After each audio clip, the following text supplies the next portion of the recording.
السلام عليكم. يا صباح الفل. وصفتنا للنهاردة الفراخ المشوية مع الرز المعمر. لكن الرز المعمر النهاردة هنعمله كمان باللبن المعلب. كمان هنعمل الفراخ المشوية بتتبيلة حلوة جدا. أوعدك إنك هتعتمديها ومش هتعملي غيرها. دسمة وحلوة جدا، كمية البهارات المحطوطة مع التوابل مع الصوصات الموجودة حلوة جدا، بتدي طعم غني جدا للفراخ. تعالوا بقى النهاردة نعملها واحدة واحدة مع بعض. مبدئيا كده عشان نعمل فراخ مشوية مش هينفع معانا الفراخ البلدي، الفراخ البيضة بتكون افضل بكتير طبعا. عندي الفراخ هنا مغسولة ونضيفة وفتحتها من الظهر زي ما انتم شايفين بالشكل ده. عندي بقى بالنسبة للبهارات اللي استخدمتها او التتبيلات اللي استخدمتها عندي هنا الصويا صوص الحلو، خل ومعجون طماطم، بصلة وتوم وليمون وحبة طماطم، ملح وفلفل وكاري وبهارات مشاوي وحبهان مطحونة وبابريكا وكزبرة مطحونة وقرفة. كمية البهارات أو مجموعة البهارات اللي احنا استخدمناها ديت بتدي طعم رهيب رهيب فعلا للفراخ، حلو جدا. عندي في الخلاط أو في الكب عندي هاخد كل المكونات مع بعض، الموضوع مفيش أسهل من كده. خدت البصل مع الطماطم والثوم ومع الليمون. هنزل كمان عندي هنا بالخل، وهنزل بمعجون الطماطم والصويا صوص الحلوة اللي عندي، وكمان هنزل عند بشوية زيت ومجموعة البهارات الموجودة عندي بالشكل ده، كلهم في الخلاط مع بعض. موضوع زي ما قلت لكم مفيش اسهل من كده. انا عندي هنا خلطت المجموعه كلها والبهارات كلها مع بعض بالشكل دوت. هتبقى هنا اتبل الفراخ كويس جدا عندي. عشان الفراخ تتبل كويس لازم بالسكينه بالشكل دوت اديها زي نغزات او فتحات صغيره كده في صدر الفرخه كمان تحديدا، لانه بيبقى تخين شويه ومحتاج انه يتبل البهارات والتتبيله كمان تدخل جواه. هبتدي هنا بقى اسر الفرخه عندي بالكامل بالصوص اللي انا عملته بالتتبيله اللي انا عملتها بالشكل دوت. ولازم اتاكد ان الفرخه كلها اتشبعت بالمعجون او بالصلصه اللي انا عملتها كلها بالمنظر اللي انتوا شايفينه ده بالكامل، حتى الاجنحه والاوراك كلها زي ما اكون بعمل لها مساج كده بالشكل ده. احط عليها الصوص وادلكها كويس جدا جدا بالمعجون او بالصلصه اللي انا عملتها بالشكل دوت. لازم اتاكد عني ان الفرخه كلها بالكامل بالكامل اتشبعت وخدت كويس جدا من الصوص دوت ودخل فيها في كل حته فيها بالشكل ده. ادلكها كويس جدا بالمنظر اللي انتوا شايفينه ده. عشان اعمل فراخ مشويه تطلع عندي بطعم فعلا صح، يفضل انها طبعا تبات في التلاجة من بالليل. لو مفيش وقت ممكن تعمليها قبلها بساعة، وده اقل وقت ممكن تبيتي فيه او تغسيبي فيه الفراخ في التتبيلة. هقفل عليها بورق استرتش وادخلها بقى في التلاجة عندي تبات ليلة كاملة. زي ما قلنا اقل وقت ممكن تحط فيه او تتبيل الفراخ في الصوص اللي هنعمله هو ساعة. انا عندي هنا هتبلها من بالليل واحطها في التلاجة.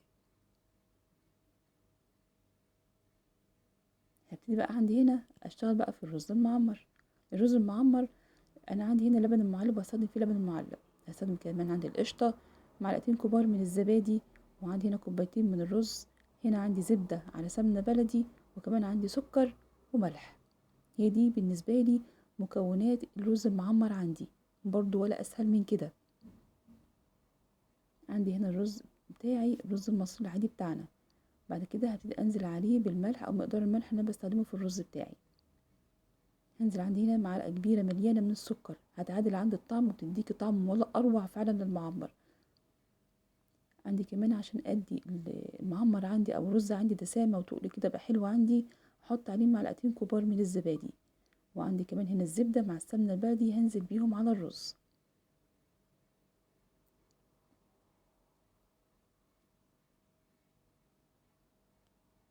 هبتدي هنا بقى اقلب الرز كله مع كل المكونات اللي احنا حاطينها كويس جدا. انا محتاجه ان كل رزايه يبقى متشبعه كويس جدا جدا من الملح والسكر والزبده والسمنه البلدي والزبادي اللي حاطيناه، لازم يبقى كله متشبع كويس جدا بالشكل ده. بالنسبه لمقدار الرز المعمر، في ناس يقولك بابا بيطلع معايا معجن، لا بيطلع مفرول او مصحصه مش مستوي، ما عرفتش اقدر المقدار كويس بتاع اللبن. هقولك ازاي تقدري الرز بتاع اللبن. رز لبن المعمر بالظبط تحسبي يعني عقله ونص بايدك بالشكل ده، بس يبقى طبعا بايدك مش نازله تحت في الرز، يبقى صباعك يلمس اول طرف خالص من الرز بالشكل دوت. وبعد كده هتبتدي تحسبي تملي حطي اللبن بتاعك واحسبي مقدار عقله ونص من صباعك بالشكل ده. هنا في دول الخليج مش متوفر عندنا اللبن الفلاحي بتاعنا، فبضطر نستخدم اللبن العادي، فاللبن العادي هو المعلب ما بيدينيش الوش ابدا اللي احنا بنبقى عايزينه او بيطلع معانا مع اللبن البلدي. فاضطر انا هستخدم هنا قشطه كمان خارجيه من بره، وهي اللي هتعمل الوش بتاعي. شايفين انا استخدمت هنا بالظبط عقله ونص من اللبن في ارتفاع فوق الرز، ايا كان بقى حجم الرز او كميه الرز اللي بتستخدميها. هنا بقى عندي هقلب الرز كويس جدا بقى مع اللبن ومع كل خلطه اللي انا حطيناها بالشكل دوت. انا كده الرز المعمر جاهز عندي ان هو يدخل الفرن. هدخل الرز المعمر الفرن لحد ما يشرب اللبن بتاعي. هو مش هيعمل وش، هو بس هستنى لحد ما يشرب بس كميه زي ما انتم شايفين القشطه لغايه دلوقتي لسه محطتهاش. هدخل بقى الرز المعمر عند الفرن واوريكم ازاي هطلعه امتى. يطلع عندي بالشكل اللي انتوا شايفينه دوت. هو شرب عندي اللبن كله لكن ما عملش وش، لان احنا قايلين استخدمت لبن معلب، واللبن المعلب ما فيهوش قشطه الكافيه انها تعمل لي وش. هطلعه من الفرن وهو لسه بالمنظر ده. بعد كده هبتدي بقى اجيب عندي القشطه بتاعتي وافرد القشطه بتاعتي. هنا انا جبت مقدار ربع كيلو قشطه فلاحي. تقدر تستخدمي القشطه المعلبه، لكن القشطه المعلبه بتبقى صعبه شويه في الفرد.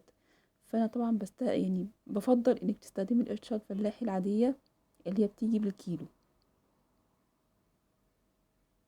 بالشكل ده هفرد بقى عندي القشطه كلها زي ما انتم شايفين بالشكل دوت، وهي دي اللي هتديني الوش التحفه بتاع المعمر. انا كده هفرد بقى عندي كلها بالشكل دوت وابتدي بقى ادخلها فرن. مش عايزه منها اكتر من ان وشها يحمر بس، ومش اكتر من كده. هو طبعا عندي الرز استوى وبقى زي الفل. هاخد بس وش عندي ويبقى كده عندي كمان المعمر استوى. ده بقى المعمر بتاعنا بعد ما طلع. الوش بتاعه تحفه، والرز بتاعه كمان سواه مظبوط بالملي. هاجي بقى عندي هنا ارجع للفراخ بتاعتي انا كنت تبلتها من بالليل. انا طبعا عندي الفرن هنا سخن مكان المعمر. يدوب هدخل فيه بس الفرخه تتشوي، بس قبل ما ادخلها هرش الوش بتاع الفرخه بشويه زيت بس يدوها لمعه، مش اكتر من كده.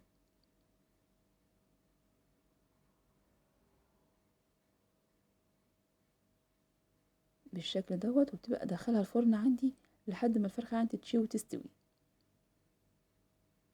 اسيبها في الفرن تاخد راحتها خالص، تاخد وقتها في الفرن لحد ما تتشوي عندي وتديني لون حلو قوي في الشوي. انا عندي الفراخ هنا بعد ما طلعتها. يبقى كده خلصنا المعمر وخلصنا الفراخ وخلصنا وصفتنا للنهارده. اتفضلوا معانا وبألف هنا.